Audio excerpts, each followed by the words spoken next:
Bom dia, meus queridos. É um prazer muito grande estarmos aqui para mais esse momento de estudo da Palavra de Deus, onde nós vamos juntos caminhar um pouco nas páginas sagradas e tentar entender aquilo que Deus quer falar conosco. Antes de mais nada, eu quero orar com vocês. Então eu peço a todos vocês que, onde vocês estiverem agora nesse momento, feche os seus olhos e vamos orar ao Senhor. Pai de amor, nós te agradecemos, ó Deus Santo, por este momento tão especial que o Senhor tem reservado para nós. Obrigado, Pai, porque o teu amor é grande, a tua presença, ela é sentida em nós, e nós nos colocamos agora diante do Senhor, Pai, e te suplicamos que o Senhor aquiete os nossos corações, que o Senhor fale aos nossos corações e, acima de tudo, Pai, que o Senhor nos dê corações sensíveis e os olhos abertos, ó Pai, para entendermos aquilo que o Senhor vai nos falar nessa manhã.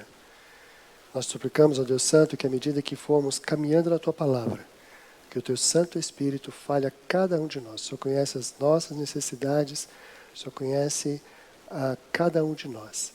Nós te agradecemos e te suplicamos a Tua bênção, oramos em nome de Jesus. Amém. Queridos, eu quero caminhar com vocês pela Bíblia, começando no começo, no livro de Gênesis. E a minha intenção é, durante essas próximas semanas, a gente tentar entender de uma forma tranquila, de uma forma gostosa, como a palavra de Deus nos fala a respeito do nosso Deus, e a gente vai entender o plano maravilhoso de Deus, como Ele agiu na história, o que Ele fez, quais foram os instrumentos que Ele usou, as pessoas que Ele usou, e a gente vai caminhar juntos para fazer um estudo mais tranquilo possível. O objetivo é que a gente caminhe lentamente, entendendo todos os textos da palavra de Deus. E eu quero começar do começo. E eu convido os irmãos a abrirem as suas Bíblias comigo no livro de Gênesis. E vamos ler aqui os primeiros 3 versículos do livro de Gênesis para a gente começar nossa caminhada aqui nesse entendimento do maravilhoso plano de Deus. Diz assim: no princípio criou Deus os céus e a terra era sem forma e vazia, e havia trevas sobre a face do abismo. E o Espírito de Deus se movia sobre a face das águas. E disse Deus: haja luz, e houve luz. É interessante quando a gente olha para esse texto, e eu quero começar bem do começo. O livro se chama Gênesis, o livro de Gênesis. E Gênesis na Bíblia significa princípio. E o nome do livro ele vem da expressão em hebraico Bereshit, que significa literalmente no princípio. O livro de Gênesis ele relata o início de todas as coisas. Então é para a gente entender como Deus fez, o que Deus fez, a gente vai olhar para o Gênesis e encontrar ali as respostas, né? O livro relata a criação da terra, do universo, da vegetação, dos animais, até chegar ao clímax da criação, que é o ser humano, né? O ser humano é a coroa da criação, a palavra de Deus nos diz isso. A gente vai ver também nesse livro que o casamento e a família também são instituições divinas, criadas por Deus, e nós vamos perceber que isso foi feito por Deus ainda no paraíso, portanto, são instituições criadas no momento de perfeição, no momento em que o pecado ainda não tinha entrado do mundo, e, detalhe, antes de haver religião. Óbvio, porque religião vem do verbo do latim, né, religare. Então a religião ela está associada com a volta à comunhão com Deus. O homem não tinha perdido a comunhão ainda, então o casamento ele foi criado, a origem dele foi ainda no paraíso, e a gente vai ver isso e vamos ver o que isso significa para nós e o que isso traz de ensinamento para nós, né? Gênesis também, além do aspecto da criação que a gente já abordou, ele conta a história da iniciativa de Deus se revelando ao homem. Então nós vamos ver a maneira como Deus agiu e como ele buscou comunhão com o homem. E ele fez isso de forma que a gente aprendesse a forma correta de culto e de adoração, num processo contínuo de conhecimento e relacionamento. A gente vai entender que o culto não é do jeito que eu quero, não é do jeito que eu penso, não é aquilo que eu acho que é certo. A maneira de adorar não é inventada pela igreja A, B ou C, pela denominação A, B ou C. Deus nos mostra como Ele quer ser adorado e nós precisamos conhecê-lo e conhecendo a sua vontade para entender também esse processo de culto e de adoração. E nós vamos passar por isso também, nós vamos ver como é que isso está relatado no livro de Gênesis. E a própria revelação de Deus, ela é de uma forma progressiva. Talvez a gente precise parar um pouco aqui para entender isso, porque hoje nós já temos a revelação completa, que é Jesus. Jesus já veio e Ele é o Deus encarnado. Mas é importante a gente voltar no tempo e entender que naquele momento era o início da revelação. Então a gente vai ver o cuidado de Deus em se revelar lentamente, pouco a pouco, de maneira que o homem ia entendendo esse processo de revelação, porque o objetivo de Deus era que o homem o conhecesse. Então, a gente vê que o livro, ele primeiro coloca Deus como um Deus todo-poderoso. Né? O primeiro versículo que a gente leu aqui, a gente vê exatamente isso.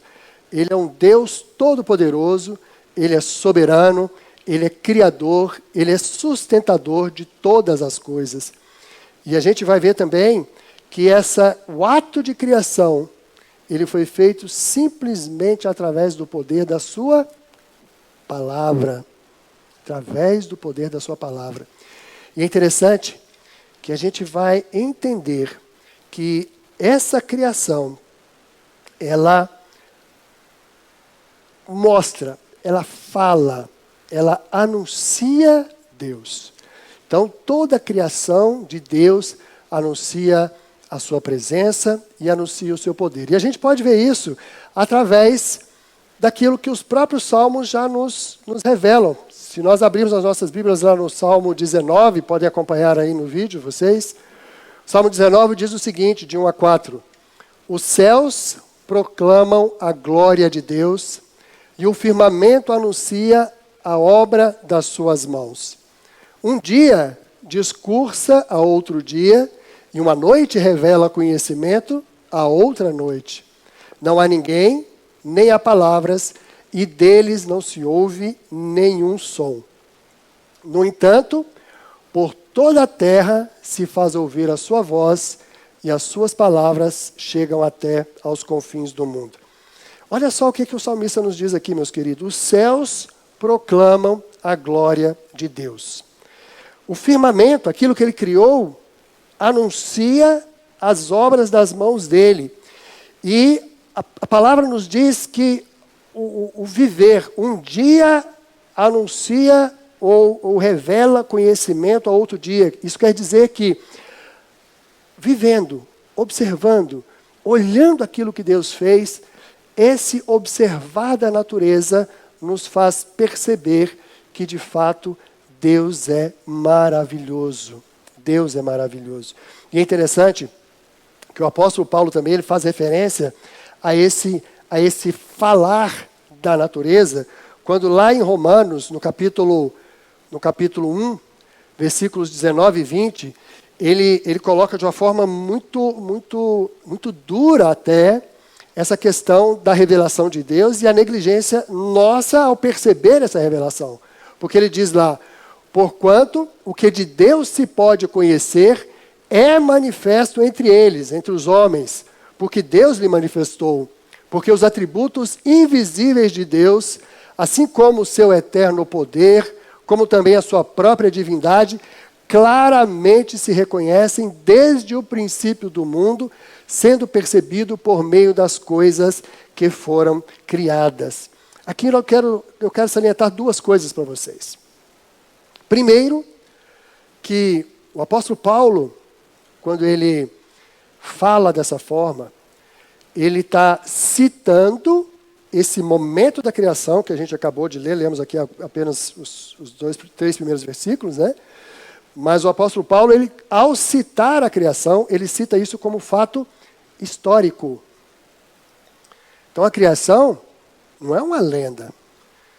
Não é para a gente achar que isso tem uma alegoria. Isso é um fato histórico. E como fato histórico, Paulo cita isso, cita a criação como a primeira maneira como Deus usou de se revelar ao homem. Isso é muito importante. É muito importante quando a gente olha para a Bíblia e entende que a Bíblia é a verdade de Deus revelada e Deus vai se revelando a nós através de todos os meios que Ele tem disponíveis para isso, e a gente consegue perceber isso nesses primeiros capítulos aqui do livro de Gênesis, quando a gente vai caminhar neles, né? Mas, à medida que a narrativa se desenvolve, vemos que esse mesmo Deus, todo-poderoso, como a gente viu nos versículos anteriores, é também um Deus carinhoso, um Deus cuidadoso, um Deus que se importa com a sua criação. Ele não criou o homem, e nós vamos ver depois como ele criou o homem, mas a gente já sabe disso, Deus criou o homem, e não largou para lá. Não, muito antes, pelo contrário. A gente pode observar no próprio livro de Gênesis, né, que ele buscava se encontrar todos os dias com o homem para conversar com ele. No capítulo 3, versículo 8 de Gênesis, nós vemos o seguinte: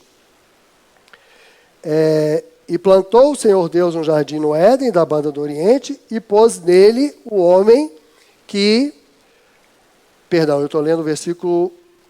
capítulo 2, versículo 8. É o capítulo 3, né? Capítulo 3, versículo 8.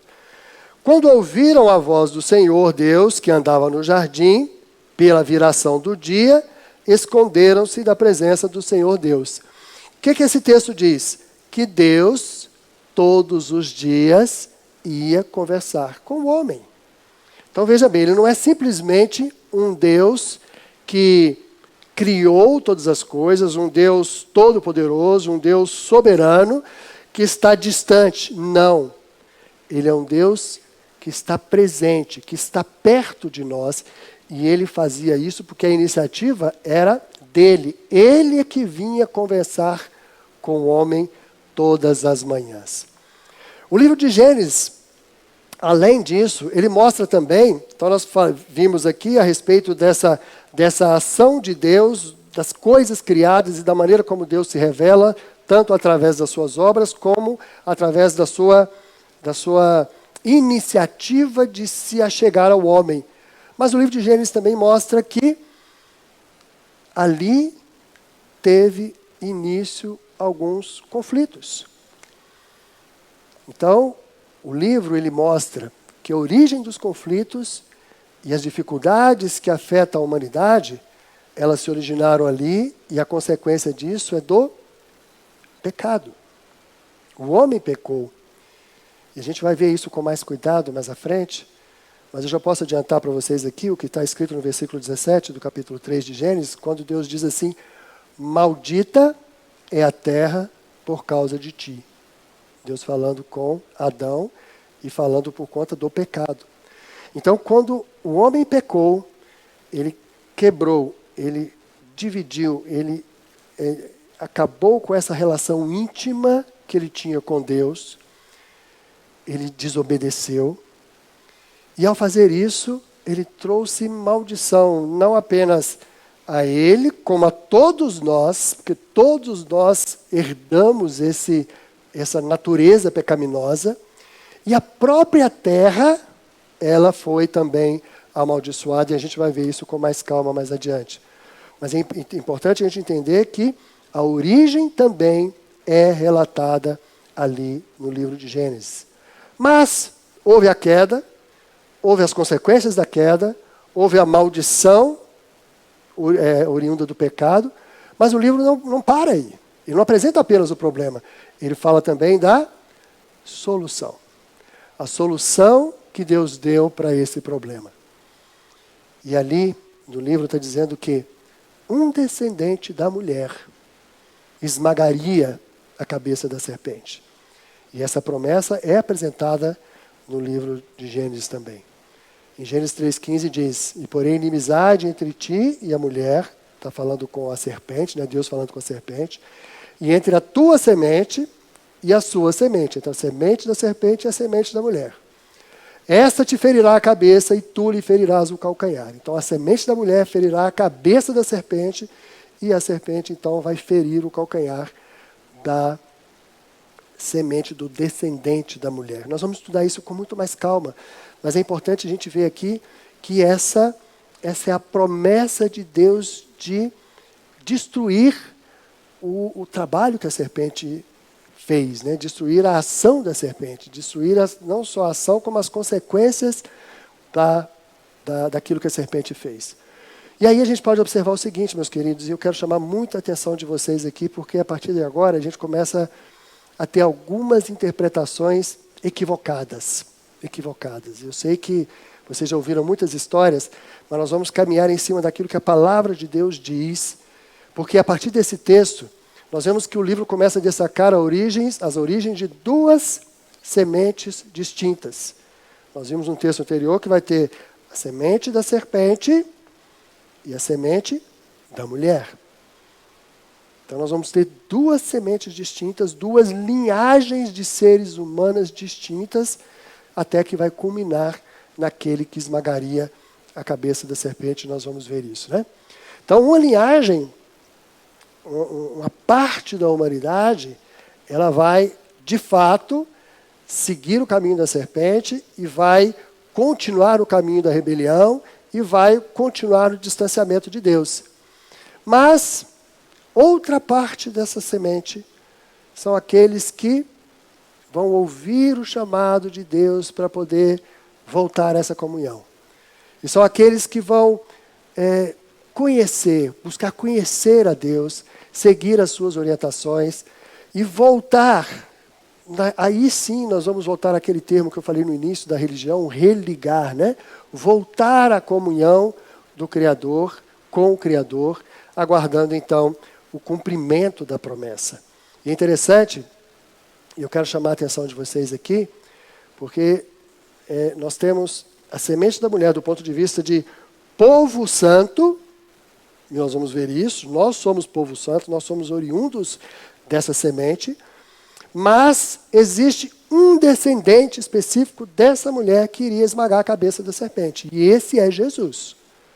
Então, para que Jesus viesse, Deus separou um povo, o seu povo, e através desse povo é que veio o descendente da mulher. Mas essa semente santa é que foi então, a partir dela, que Deus, através de Maria, né, nós vemos isso nos evangelhos, que Jesus veio então e se fez carne e habitou entre nós. A partir então dessa semente, Deus então levantando o descendente, né, que esmagaria a cabeça da serpente. E outra coisa que é importante a gente entender é que o pecado do homem, essa separação, essas duas linhas, né, elas não vieram atrapalhar o plano de Deus. Elas não fizeram com que Deus pensasse, e agora? O que eu vou fazer? O pecado do homem não pegou Deus de surpresa. E é muito importante a gente entender isso, meus queridos, porque muitas vezes nós ficamos achando, e é triste dizer isso, mas é verdade, né? Às vezes a gente fica achando que Deus não faz o certo. Olha que absurdo. Quantas vezes a gente já falou assim, se eu fosse Deus eu faria isso, eu faria aquilo outro. Como se a gente tivesse condição de dizer para Deus o que Ele vai fazer. Então é importante a gente entender que mesmo nesse momento, às vezes uma leitura rápida do texto, a gente pode pensar que, opa, deu errado, e agora? Pegou Deus de surpresa, o que ele vai fazer? Não, de forma alguma, de forma alguma. E a gente vai ver isso claramente aqui, nós vamos ver isso nos textos bíblicos, que mostra exatamente o controle que Deus tem sobre todas as coisas, né? Então Deus é Senhor, e Ele tem um domínio em suas mãos, e mesmo o pecado do homem e sua consequente queda não atrapalhou os planos de Deus de forma alguma. Pois desde o princípio, o plano de salvação já estava definido. O plano de trazer de volta o homem à comunhão com o seu Criador já estava definido. E essas verdades estão ali relatadas quando, nesse chamado proto-evangelho, ou primeiro evangelho, que é o texto de Gênesis 3,15 que a gente leu, que fala daquele que esmagaria a cabeça da serpente, né? Mas, além desse proto-evangelho, nós vemos também, plenamente confirmadas e explicadas no Novo Testamento, essas verdades. E eu quero convidar vocês agora a lerem comigo o texto da carta do apóstolo Paulo aos Efésios. Nós vamos ler aqui alguns textos que mostram exatamente que Deus não foi pego de surpresa de forma alguma. Olha o que diz lá o texto de Paulo aos Efésios, capítulo 1, versículos 3 e 4. Bendito o Deus e Pai de nosso Senhor Jesus Cristo, o qual nos abençoou com todas as bênçãos espirituais nos lugares celestiais em Cristo, como também nos elegeu nele antes da fundação do mundo. Antes da fundação do mundo, para que fôssemos santos e irrepreensíveis diante dele em amor. Então, o que o apóstolo Paulo está dizendo aqui é que o pecado não pegou Deus de surpresa, porque Cristo já estava prometido para poder resgatar o homem antes da fundação do mundo. E olha o que diz aqui o apóstolo Pedro, no capítulo, sua primeira carta, capítulo 1, versículos 18 a 20. Ele diz um pouco mais, quando ele diz assim: sabendo que não foi com coisas corruptíveis, como prata ou ouro, que fostes resgatados da vossa vã maneira de viver, que por tradição recebestes dos vossos pais. Eu quero parar aqui. É interessante quando a gente olha esse texto aqui, que o apóstolo Pedro ele está confirmando que a maldição do pecado, né, o fato de sermos pecadores, é algo que nós recebemos por ser humano. Por eu ser humano, eu recebi do meu pai a condição de pecador. Então ele está dizendo que não foi com coisas corruptíveis que nós somos resgatados dessa vã maneira de viver que a gente recebeu pelo fato de ser humano, né? Mas com o precioso sangue de Cristo, como de um cordeiro imaculado e incontaminado, o qual, na verdade, em outro tempo foi conhecido antes da fundação do mundo, mas manifestado nesses últimos tempos por amor de vós. Então o apóstolo Pedro, ele agora está dizendo que Jesus também foi antes da fundação do mundo, mas ele nos resgatou, ele nos tirou dessa condição miserável que o pecado nos colocou. E é muito importante, meus queridos, a gente não pode perder a perspectiva de que nós somos pecadores. Nós somos pecadores. E somente através de Jesus Cristo é que nós saímos da maldição que o pecado nos imputa. Então nós precisamos nos voltar para o nosso Deus, nós precisamos entender, nós precisamos reconhecer Jesus como Senhor das nossas vidas. Eu quero dizer uma coisa mais. É muito importante que a gente entenda isso, porque muitas vezes a gente está acostumado com a igreja e os nossos filhos nascem e vêm para a igreja. E a gente acha que porque ele é filho de crente, filho de professor, filho de diácono, filho de líder daqui, líder dali, que ele está salvo. Não está salvo. Não está salvo. Seu filhinho precisa de Jesus. E você, enquanto servo do Senhor, tem que dizer isso para ele. Você tem a oportunidade, enquanto servo do Senhor, de chegar no coração dele, apresentar essas verdades e falar com ele. Nós somos pecadores e nós carecemos da graça de Deus, né? E eu quero ler o último texto, quando o apóstolo Paulo, também aos Colossenses, fala sobre essa questão lá do início.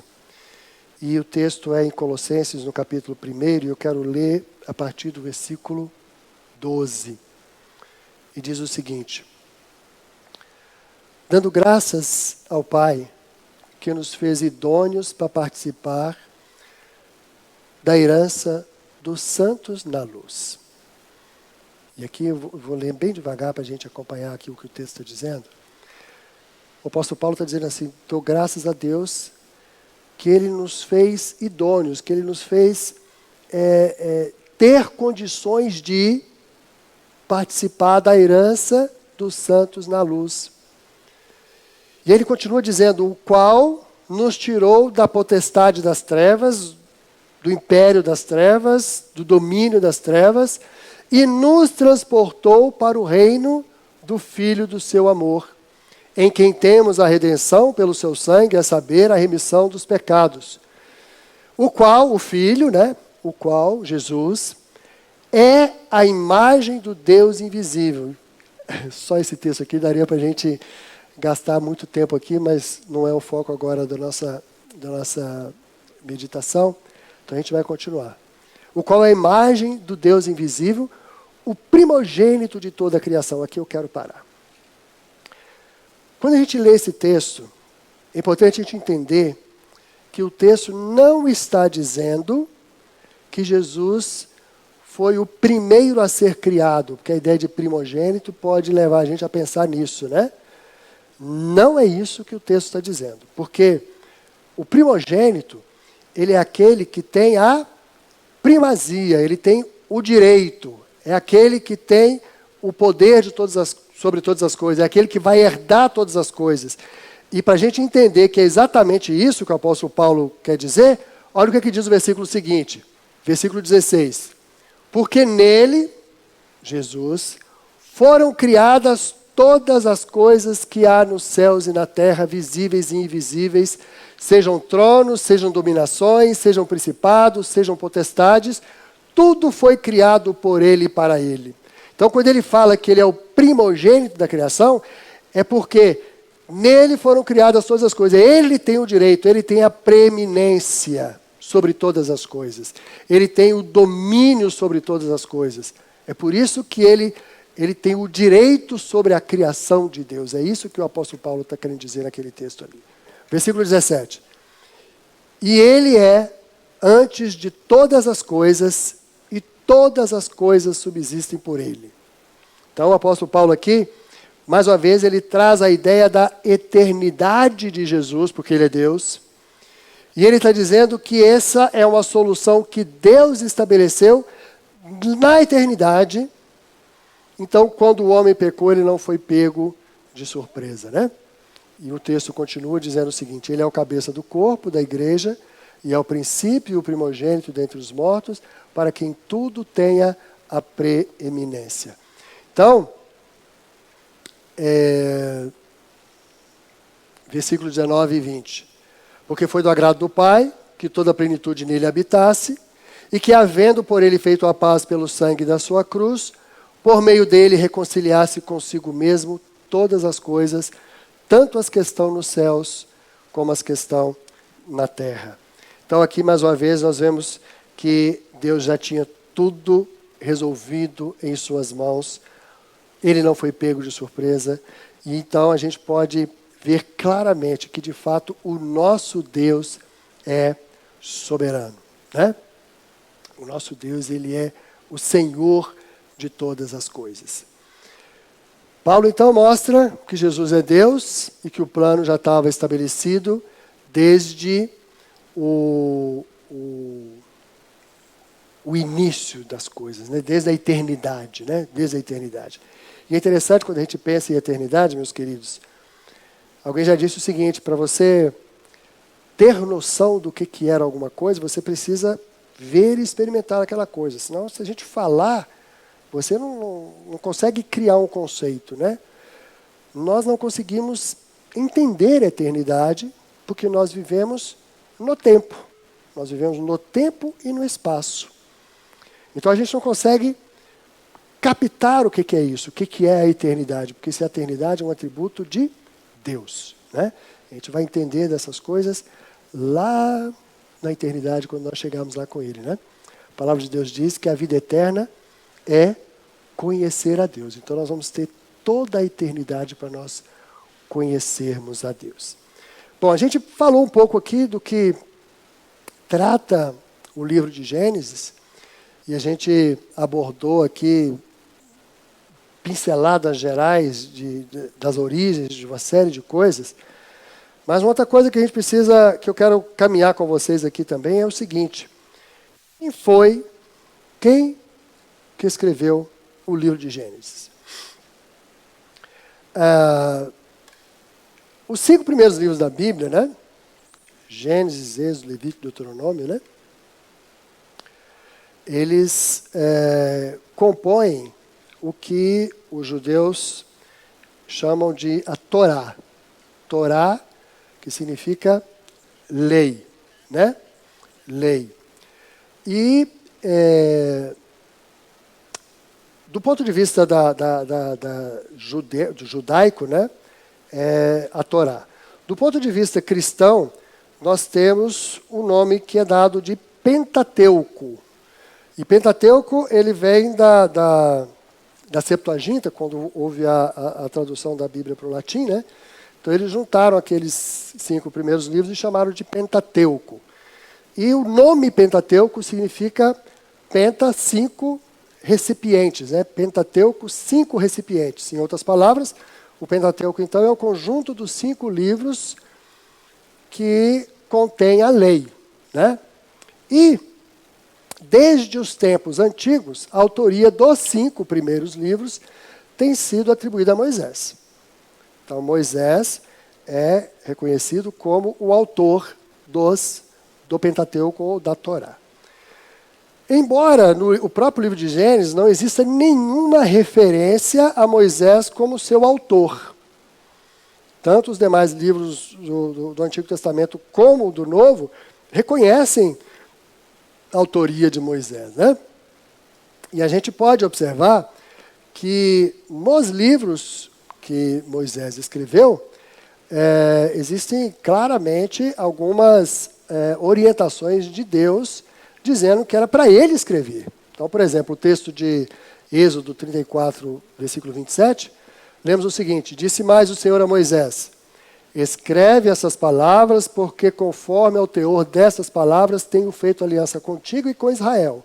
Então, Deus orientando a Moisés para escrever aquilo que Deus estava revelando para ele.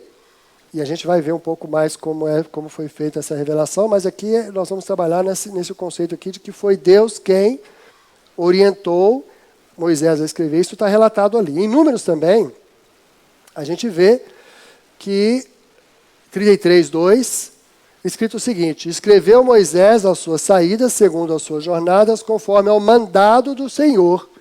E essas são as suas jornadas segundo as suas saídas. Então, no livro de Números, ali, quando vai citar a sequência das cidades que eles passaram, todo o caminho que eles fizeram no deserto, está a orientação clara lá que Moisés está fazendo isso porque Deus ordenou a ele para escrever todas essas coisas, né? Além de termos essa clara indicação de que Moisés foi o autor desses livros, né? Vemos também que os sacerdotes lá no deserto, quando Moisés estava lá no deserto com o povo, né, receberam a incumbência de guardar esses livros para que eles alcançassem outras gerações, né, chegassem até nós, como hoje a gente vê. Então, por exemplo, no livro de Deuteronômio 31:9, nós vemos o seguinte: e Moisés escreveu esta lei e a deu aos sacerdotes, filhos de Levi, que levavam a arca da aliança do Senhor, e a todos os anciãos de Israel. Então ele deu a lei aos sacerdotes e a todos os anciãos de Israel. Então, Moisés escreveu, entregou aos sacerdotes. Os sacerdotes, então, tinham a incumbência de guardar estes escritos para que eles fossem lidos diante do povo de Israel durante toda os momentos cívicos, né? A gente vai ver vários momentos no Velho Testamento em que o povo se reunia para que a Bíblia fosse lida diante deles como Deus tinha ordenado, né? Nós vemos também que outros livros da Bíblia fazem referência a esses livros como sendo de autoria de Moisés. Então, por exemplo, Josué, que foi o sucessor de Moisés, ele recebeu a orientação clara de Deus quando ele iniciou a sua liderança, né, como general que estaria à frente do povo para conquistar a terra prometida. No primeiro capítulo de Josué, nós lemos lá nos versículos 7 e 8.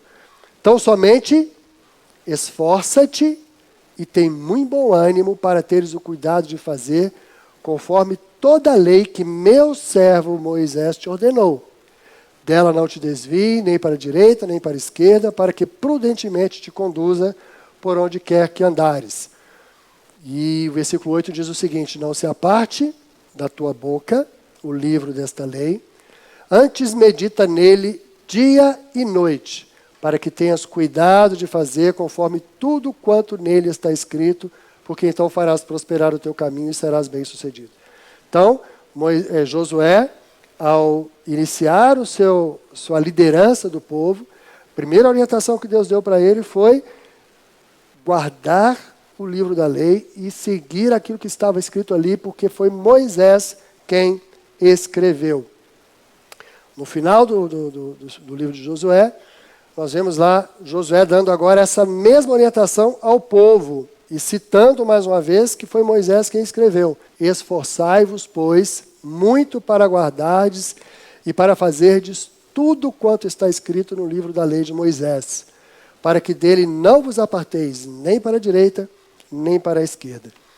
Aqui eu quero chamar a atenção de vocês o seguinte: durante um tempo, quando se falava em palavra de Deus, a gente vai ver que o povo, depois ali de conquistar a terra prometida, teve um período dos juízes em que foi um período meio caótico, mas a única referência que o povo teve de Deus e da palavra de Deus e da vontade de Deus era esses 5 livros que Moisés escreveu. E assim, Jesus também, ao chamar a atenção dos escribas e fariseus, ele chamou a atenção deles e diz assim: errais não conhecendo a palavra de Deus. Então, a nós também cabe essa mesma orientação, meus queridos, nós estamos aqui entendendo que, de fato, Moisés é o autor, mas, paralelamente a isso, nós vemos também que há a orientação clara de Deus para ler. Ler, conhecer, meditar. É interessante que, ao fazer isso, a palavra de Deus ela entra no nosso coração. E o objetivo de Deus é exatamente isso, é mudar o nosso jeito de pensar, o nosso jeito de ser, através da leitura da palavra de Deus, da meditação na palavra de Deus. Isso significa gastar tempo. Gastar tempo. A minha relação com Deus é uma relação de proximidade, de intimidade, de conhecimento. E é por isso que a palavra de Deus insiste o tempo inteiro, né? E fala muitas vezes e repete: medita no livro dessa lei, guarda a lei, coloca ela no teu coração, ela que vai ser o seu norte para você saber como se conduzir. Então, nós vemos que Moisés foi o autor desses 5 livros, como estamos vendo aqui, nessas citações aqui do Velho Testamento ainda. Nós vamos ver que existem citações ainda no Novo Testamento. Mas nós vemos que também, junto com essa visão clara de que foi Moisés quem escreveu, nós temos uma ordem que caminha junto. Medita. Medita no livro desta lei. O próprio Jesus, durante o seu ministério terreno, ele se referiu a esses escritos, né, esses livros, os primeiros livros, como sendo de autoria de Moisés. Lá em Marcos, por exemplo, nós podemos ler o seguinte. Quando ele estava discutindo ali com os escribas e fariseus, né? E acerca dos mortos que houverem de ressuscitar, não tendes lido no livro de Moisés, como Deus lhe falou, na sarça, dizendo, eu sou o Deus de Abraão, e o Deus de Isaac, e o Deus de Jacó. Aqui ele faz referência lá ao capítulo 3 de Êxodo, quando Deus aparece a Moisés lá na sarça, né? E Jesus também, já ressurreto, ele encontrou-se muitas vezes com os seus discípulos, e nesses encontros ele mostrou, ele explicou para eles o que a respeito de Jesus estava sendo dito no livro da lei, e começou a explicar isso a partir de Moisés. Então vejamos aqui, olha, em Lucas 24, 27, esse texto, eu gosto muito desse texto, é um texto que me fala muito ao coração, aquele momento em que Jesus estava caminhando ali com os dois discípulos em direção a Emaús, né? E aí diz o texto que, e começando por Moisés, então começando lá do começo desses 5 livros, como nós estamos fazendo aqui agora, começando por Moisés e por todos os profetas, explicava-lhes o que dele se achava em todas as Escrituras. E o versículo 44 de Lucas 24 diz, e disse-lhes, são essas as palavras que eu vos disse, estando ainda convosco, agora reunido com todos os discípulos, né? Que convinha que se cumprisse tudo o que de mim estava escrito na lei de Moisés e nos profetas e nos salmos. Então, mais uma vez, dizendo que foi Moisés quem escreveu. Bom, nós caminhamos aqui por alguns temas muito importantes, né? Nós primeiro vemos que o livro de Gênesis, ele trata do princípio de todas as coisas, e nós vimos ali que Deus criou o universo, Deus criou os animais, Deus criou o homem. Nós vimos que o livro trata também do princípio dos problemas. Eu esqueci de falar, Deus criou o casamento e a família, ainda nesse contexto lá do paraíso, né? Nós vimos também que logo depois disso o pecado entrou no mundo, e aí veio então a consequência disso, a terra foi amaldiçoada. Nós vimos que foi Moisés quem escreveu essas primeiras coisas, né? Ele quis mostrar como Deus agiu e quem era Deus. E eu quero encerrar aqui agora, nesse momento, e no próximo domingo, nós vamos caminhar um pouco mais e entender por que Moisés escreveu, qual era o objetivo dele. E a gente vai caminhar um pouco mais. Mas até agora, a gente vê aqui claramente que a palavra de Deus nos foi apresentada. Ela foi escrita para que a gente meditasse nela. Ela foi escrita para que a gente entendesse quem é Deus e como Ele quer ser adorado. E nós vamos ver isso de forma mais clara ao longo desses próximos domingos aí. E o meu desejo, meus queridos, é que a gente cresça junto, que a gente caminhe junto e que a gente permita que o Senhor mesmo se revele a cada um de nós, para que nós possamos entender de fato quem é o Deus a quem nós servimos e nós nos colocarmos inteiramente sob o domínio dEle. Ele é Senhor. Se Ele é Senhor, nós somos servos. E nós devemos viver assim, como servos. E como servo, o servo ele tem que agradar ao seu Senhor. E a primeira coisa que nós vimos aqui, que eu enfatizei bastante, que eu vou repetir agora nesse momento final. Nós precisamos conhecer o nosso Deus. Conhecer o nosso Deus. Meditar na palavra. Entender o que a palavra de Deus quer nos falar. Amém? Vamos orar mais uma vez? Pedindo a Deus para nos despertar e nos colocar cada vez mais perto dEle. E assim, uma oração que eu tenho feito e eu quero compartilhar com vocês aqui, é que Deus de fato abra o nosso coração, abra o nosso entendimento, desvende os nossos olhos, para que nós possamos nos colocar como instrumento nas mãos de Deus. Porque nós, enquanto servos, nós nos debruçamos na palavra de Deus para conhecer melhor o nosso Deus. Mas aquelas pessoas que estão lá fora, elas vão conhecer Deus através de nós. Nós vamos refletir a luz de Jesus, porque nós somos luz também. Só que nós não temos luz própria. A luz que a gente reflete não é nossa. Assim como a lua brilha, não por ter luz própria, mas porque ela está refletindo a luz do sol, nós vamos refletir a luz de Jesus, se nós tivermos comunhão com Ele. Vamos orar? Pai, eu te agradeço. Te agradeço por esses momentos gostosos que o Senhor nos deu aqui. Por esses momentos em que a gente caminhou um pouco, Pai, na Tua Palavra, para entender a Tua Palavra, para conhecer a Tua Palavra e para nos debruçarmos diante de Ti, Pai. E eu quero suplicar, ó Deus Santo, que o Senhor fale aos nossos corações, que o Senhor se revele a nós através da Tua Palavra, Pai.